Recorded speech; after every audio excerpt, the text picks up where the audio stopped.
So if you've seen on Instagram lately, there's a good chance you've probably come across this all eyes on Rafah AI-generated image. So far, more than 40 million users have shared it across their stories, igniting a controversy online as to the use of AI to actually discuss this war between Israel and Hamas. Some say it takes away from the realities of what's actually happening on the ground, but others say, this is the way to post about the war without being censored.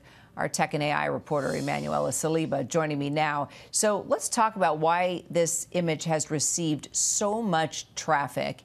And also, where did the slogan, "All Eyes on Rafah," actually come from?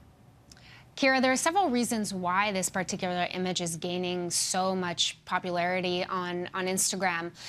One of the reasons is because it's not graphic, because it doesn't depict the realities of the violence and the suffering on the ground. So some may find it easier to share on their feed. The other is the feature that it's using. It's a feature on Instagram called Add Yours.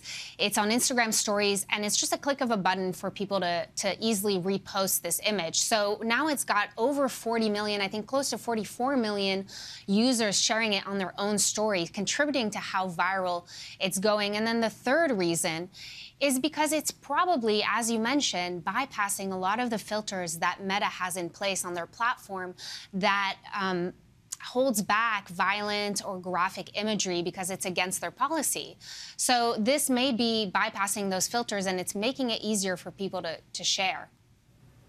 Which is easier for people to get the message out, right? And it's not just support for Gaza. We're also seeing AI-generated images with support for Israel as well. Why is there a sudden rise, you think, of AI and social media when it comes to this war? Well, what's interesting, Kira, is it's not a sudden rise in the use of generative AI. It's since the beginning, since October 7th, users and people online have been using AI to depict and to raise awareness for their political viewpoint. The difference here is really the amount of shares and how viral the All Eyes on Rafah graphic is getting.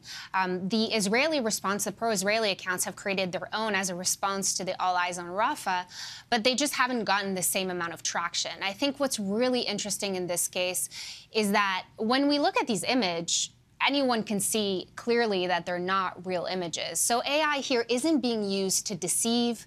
It isn't necessarily being used to misinform. It's being used to raise awareness for a particular viewpoint and for what's been unfolding on the ground.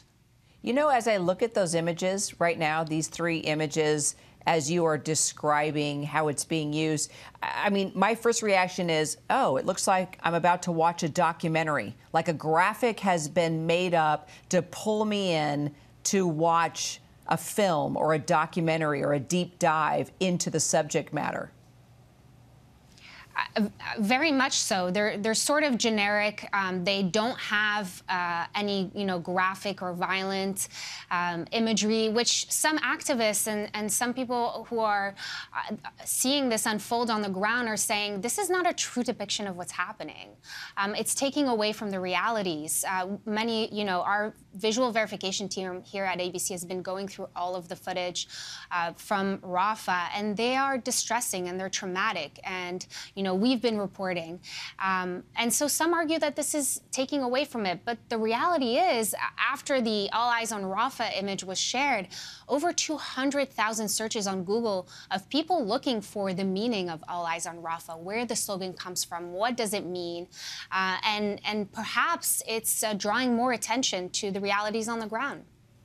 There you go. And then as they do take a deeper dive, they will see actual images of the horrors that are taking place in Gaza.